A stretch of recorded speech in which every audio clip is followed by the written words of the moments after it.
What's up, Ragin Nation? How's it going? This is Alex Yu, and you're watching The Road to Beast Wars. This is just a web series where we're talking about the production of Transformers Rise of the Beast. This is episode number 11, and I want to start off by giving a big thank you shout out to a very talented animator, a very talented artist, and that is Rajaran Manoharan. And what he did is that he created and produced this really cool intro animation for this series that you just saw. That intro animation that was created by him. It is so cool. I loved it, and I just want to say thank you so much for taking the time to work on this.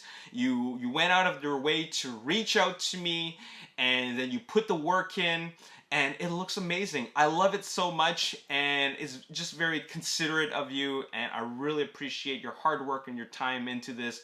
And I hope you had fun working on it, because I really enjoy it, and it is going to be seen on every single episode. Why don't you guys show him some support? Go to his Instagram account, follow him, because he's got a lot of really great work on there. So thank you so much for that. I also want to give a shout out to another Instagram account, and that is Harlow FXC. That's a German Raskazov. And he's a digital creator, 3D artist, and graphic designer. And as you can see on his Instagram account, there's a lot of Transformers work that he's done here. He's animated and rendered a lot of the characters in his own style, and it's really cool. So show him some support. It's a lot of great work. So thank you so much for putting your work out there. I love looking at it. All right, let's move on with the episode. I'm going to give shout outs to people who have contributed to this, taking photos, putting the photos out there on social media for us to look at and for us to all talk about. So in no particular order, I'm going to give shout outs to Laura Hurtubise, Transformers Cars, JF Savaria, MTL XAV, Mags Gull, Michaela Bork, David Jaramillo, Connor Woods, and Xavier Gagne. Thank you so much to all of you for taking all these photos in Montreal, and also for those that have been sharing it. And thank you so much, because if it weren't for any of you, we wouldn't know about any of this stuff, or we wouldn't be able to see any of this stuff. So we as fans really appreciate all of you doing this and taking the time to take photos for the fan community, because it really makes the journey to watching this film, Rise of the Beast, a lot more exciting, and of course more bearable, because it is a long time before the movie comes out. So thank you so much. Anyways, I'm going to start off with this photo from Xavier Gagne, and this is a really cool stylized shot of Mirage. It's of Mirage, and look at that sunset. What a great look. Of course, there's some photo editing done there, but it just looks really great. And on the right side, you can see one of those police cars. I guess it's a New York City police car, or at least a police car made to look like a New York City police car. And Mirage looks really great in this shot. So that is awesome. And these are photos from Connor Woods, and I guess this is the holding area in a parking garage, because it isn't a scene that's being shot in a parking garage. It's actually, you can see the vehicles covered up. So here's Mirage covered up, or halfway covered up. Here's a close-up shot of the Autobot logo. Here is some of the New York City police cars, and of course the New York City cabs that are being held there. So it's a holding area before the filming is being done, or between shots. And I'm just wondering, now this is what's going on through my head, okay? How do people just are able to casually go in a spot like this? I guess the parking lot or the garage is still being used by the public, but I would think that it shouldn't be. Like, I'm just very curious about this. Can people just stroll right in? Because according to what he said and what he tweeted, he actually randomly stumbled across He randomly stumbled across Mirage, and then he started snapping photos. And I'm just thinking, isn't there security there, or security just let him walk in and say, oh, you know, you're trying to get to your car? Okay, well, just letting you know, and there's some things that you'll see there that's pretty exciting, and I'll let you in.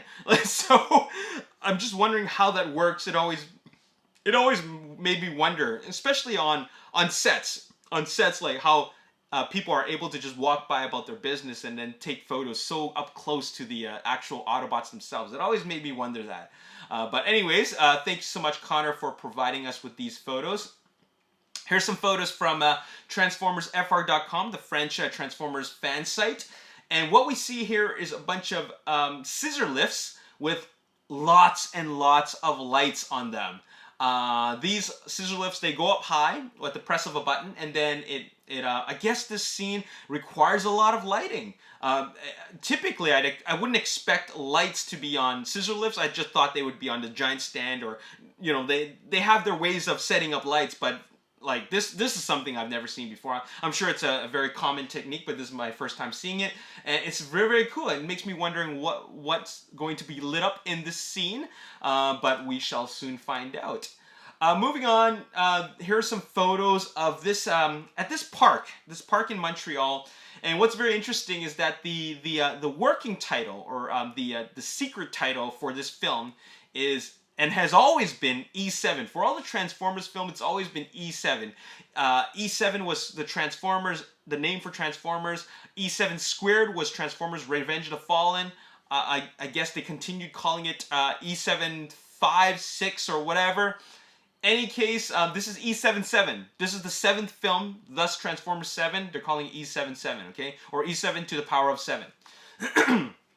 Now, once again, here is that the shot of this building front at the park in Montreal, and what we have here is a blue screen, because what the blue screen is going to do is going to create the rest of this building. I don't know if they actually end up going into this building, but it's definitely going to be a shot that takes place outside in the exterior of this building.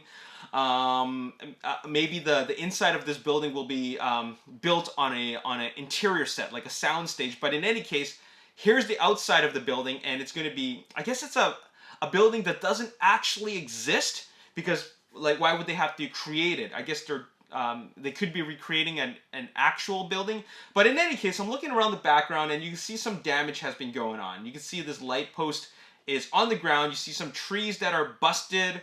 And then moving on, here's a close-up of Hammond Pavilion. It's called Hammond Pavilion. And there's a lot of rubble, a lot of broken building pieces. Like, these structures have been broken. A lot of it's on the ground. And I decided to look up Hammond Pavilion. It doesn't exist, actually. It's a fictional building. It doesn't really exist. And when I tried to look up Hammond the Pavilion, all they came up with on Google was the pavilion at Wolf Lake Memorial Park in Hammond, Indiana, which is something totally different. It doesn't even look like that. So I'm led to believe that this building does not exist at all. Okay, it's just made for the movie. And here's another shot of the surrounding structures. As you can see, there's some structures that are broken. A flipped car. A lot of garbage debris that's been thrown around. And even more damage. A lot of cars have been flipped around. There's more structural destruction here. Some more close-ups of flipped cars. And here's a much wider shot of this full set. And you already know what's going on here. You already know. This is our shot, or rather our sneak peek at our first sneak peek at a battle sequence. There's a fight sequence going on. It could be a fight between, you know, Autobots, Decepticons versus Autobots, or Maximals and Predacons, or whatever. We don't really know. What I'm curious to know is what this building represents in the story, but I'm also curious who fights in this. So this is our shot, our first sneak peek shot at a battle sequence, a fight sequence, an action sequence. And there's going to be cars that are flipped around. There's going to be buildings or structures that are going to be thrashed. And maybe a Predacon is going to be throwing garbage everywhere. So that's very, very exciting. So it's good to know, you know, there is a sequence that takes place you know, in an area like this. So that's going to be really exciting. And to top things off, as far as I know, this scene takes place during the daytime. It might be shot at night. It might actually take place at nighttime, but we shall see. I would rather it take place in the daytime because that way we have a combination of night shots and day shots or day sequences. Because this next action sequence actually takes place in the evening.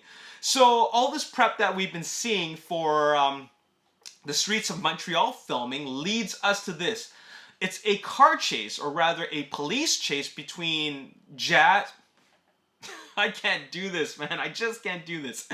It's a police chase between Mirage and the police, and it takes place in the evening, and this is on the streets of Montreal, or rather New York City, okay? It takes place on Park Avenue and East 48th Street. Here's a New York City police car, and you have some more vehicles and a more set design to make it look like more in the 90s. See, right here it says, always fresh since 1985. And here's a New York Public Transportation System bus.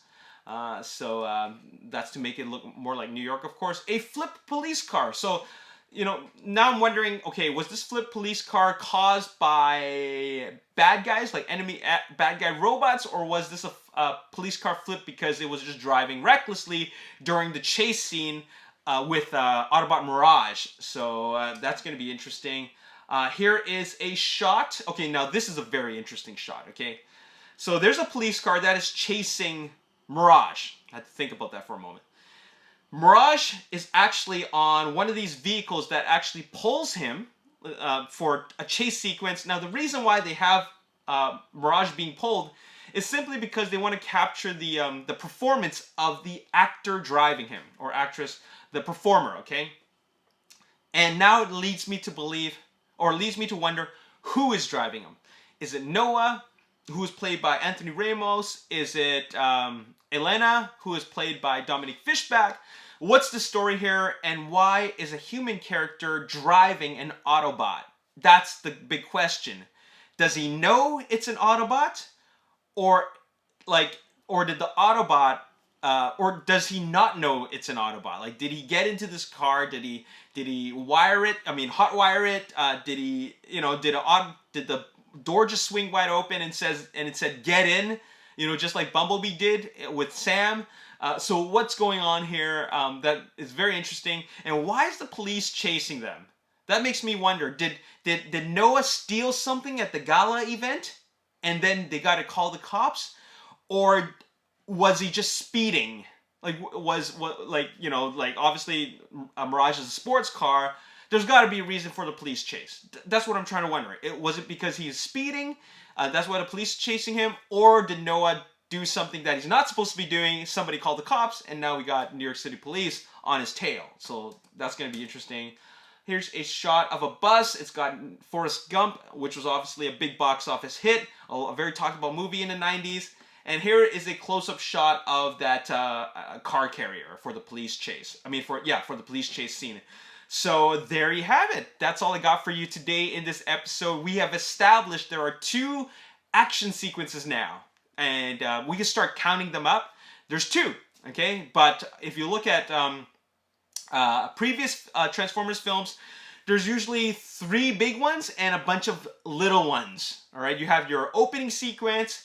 You have maybe 1 or 2 smaller ones. Then you have a big one in the middle. For example, the Dark of the Moon freeway chase. That's a big one, right? The forest fight in Revenge of the Fallen. That's a big one.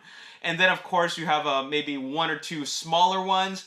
And then you have the big finale. So I'm wondering, is this police chase going to be one of the smaller ones? Or is it going to be leading up to a bigger sequence? That's the big question. Anyways, this is 2 of potentially 6 or 7 or 5 action sequences. So I'm really curious about that. Anyways, that's all I got to say in this episode. Why don't you let me know in the comment section below how you feel about this. What are your theories? What is going on here? And let's talk about it down below. And anyways, my name is Alex. Thanks for watching. Stay tuned for the next episode. And I'll see you next time. Peace.